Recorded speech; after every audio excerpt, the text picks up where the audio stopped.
Last minute review. Okay, try natin itong isolve. This might come out in your quiz, so who knows?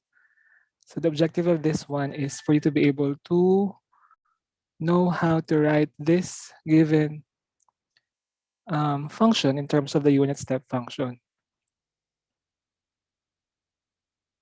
Okay, so f of t is equal to, ayan, tingnan natin yung function from 0 to 1. Di ba line lang siya? Ano yung slope nito? Slope is negative. Yung challenge dito is para isulat yung mismong function na to from 0 to 1. Pag sa definition yan, f of t is equal to this line, right? From 0 to 1. So, paano natin itong isulat yung line na to? Kunin mo yung slope. So, paano kunin yung slope? Slope is equal to, sa xy plane, delta y over delta x, or change in y over change in x. So, may dalawa tayong points dito. Let this be our point 1. So, ano yung coordinates dyan? Ibahin ko na lang yung color. So, here, this is x minus 0, and then your y is 2.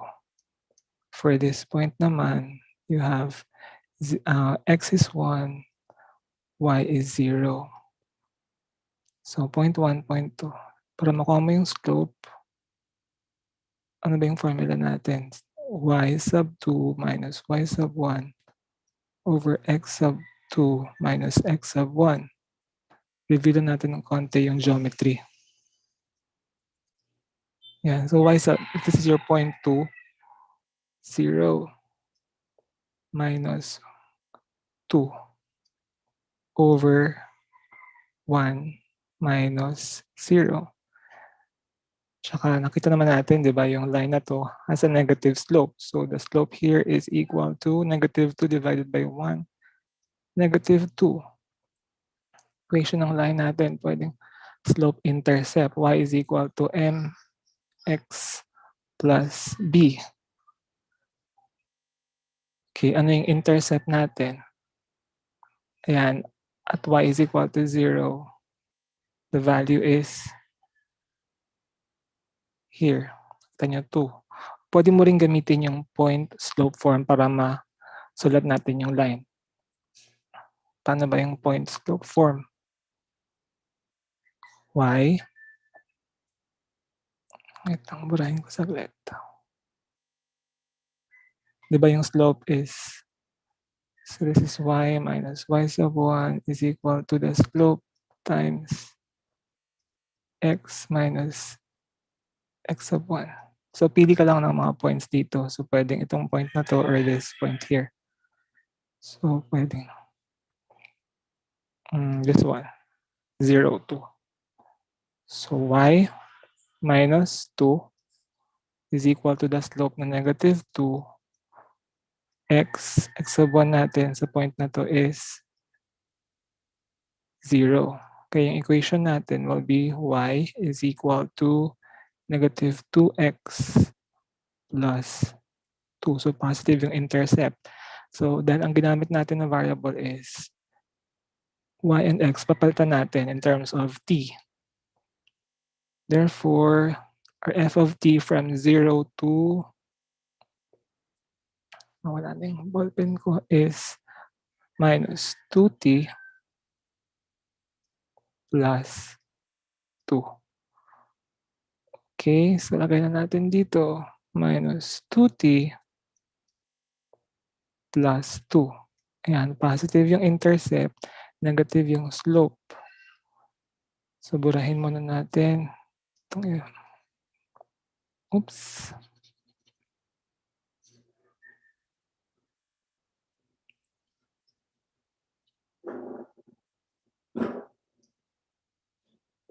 At binura ko na lahat, no? So f of t is equal to negative 2t plus 2. Ayan, positive 2 yung intercept, negative 2 yung slope, times u of t. Kasi sa 0 siya nag-start, di ba? Papunta sa 1. So, minus u of t minus 1. And then, meron ka ding function dito na may positive na slope from 1 to 2. So, from 1 to 2. Ano yung line natin na to? So, the slope here, pag in-extend natin to, ayan, intercept nito is negative sa side. Right? So, positive yung slope. Pwedeng gawin ulit ng ginawa kanina. So, bahin natin yung color nito. So, the slope for this line here will be, this is 0.1, this is 0.2. So, itong point na to, x is 2, y is 2. Ayan. So, 2 minus, yung y dito is 0 over x natin is 2. And then, right, minus 1. So, the slope for the function from 1 to 2 is 2 divided by 1. So, positive 2 ang slope natin.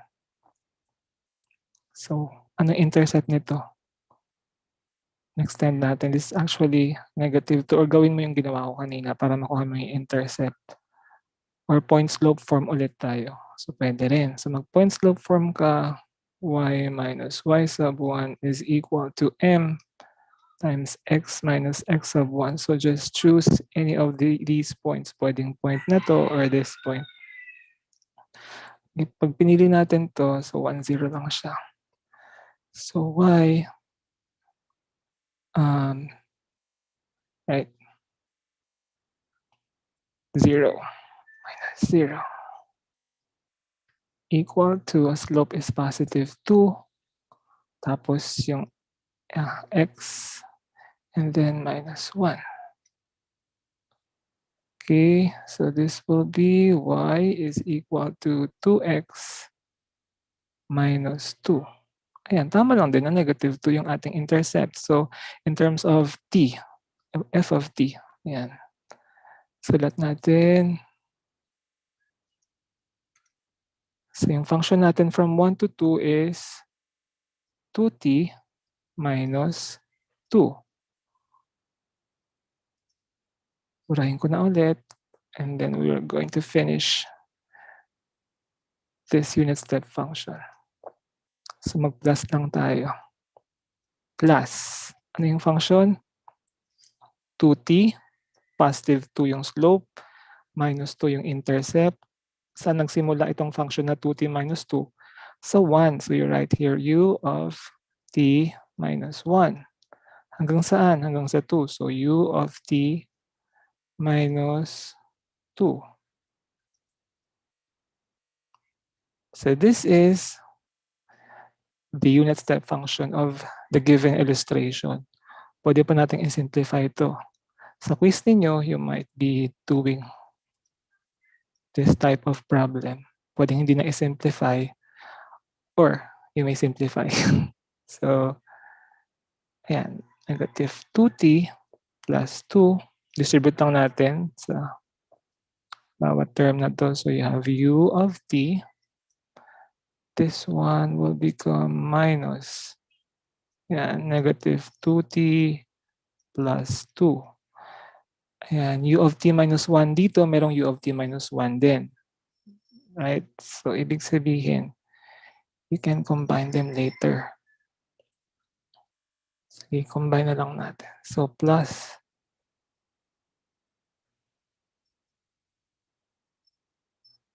ayan, multiply ko muna u of t minus 1 plus 2t minus 2 times u of t minus 1. And then minus 2t minus 2 k times u of t minus 2. Ilang terms na to? Dapat 4 na terms. 1, 2, 3, 4. So we can reduce this into 3 terms because of i-highlight natin. So makita nyo, kasi itong term na to, meron siyang u of t minus 1. Ito, merong u of t minus 1. Pwede natin pagsamahin na yan. Okay, next page. So the answer, the simplified one. Sa quiz, pwedeng yung sagot ay hindi simplified. May option ka naman, you can write the simplified one or yung hindi nakasimplify. Basta no spaces, no dots. Basahin yung instruction. Okay, balikan natin ulit. Ano yung umpisa? It's minus 2t plus 2. So pwedeng unahin mo yung positive or as is na lang din. Sige. Minus 2t plus 2 times u of t. Ano yung next one? So combine natin to. So if this is negative, distribute natin yung negative sign na to. So magiging positive 2t. Cut ko muna. Positive 2t minus 2. Tapos combine natin. So this will, magiging positive na to. Right. So 2t plus 2t is 4t minus 2 minus 2 is minus 4. So 4t minus 4. Kung tama yung pag-add ko. So plus, wait, different color. So plus 40 minus 4 times u of t minus 1. And then lastly, yung last term. Tama naman, di ba? Distribute yung negative sign. Okay. So, plus, minus, 2t, 40, minus 2, minus 2. Okay. And then last, so minus 2t minus 2. Minus 2t. 2 times u of t minus 2. So ito naman yung other representation or pwedeng yung previous one. So this can be your final answer. Okay. Malapit na yung time. So let's try again another.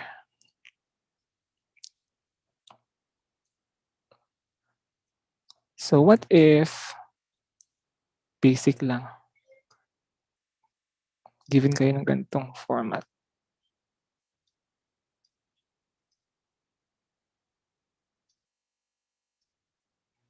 Importante na intindihan nyo paano siya isulat in terms of unit step function. Ayan, instead of using numbers and representation na lang, kunyari, we're using C para dun sa level na to. And then here naman you have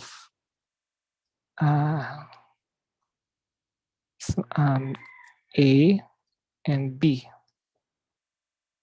So how do you represent this or write its unit step function? Sa definition, yung value is from 0 to A. Daan yung A and B are in the positive direction. So from 0 to A, the value is 0. When T is from A to B, the value is that capital letter C. And finally, 0 siya when T is greater than or equal to P. Ayan lang. So, you might be asked later kung ano yung level for a particular na duration. So, kailangan maintindihan mo tong graph na to. Ano pa? So, yun lang. Very quickly. Kaya niyo yan. Huwag kayong kabahan. Madali lang ang quiz.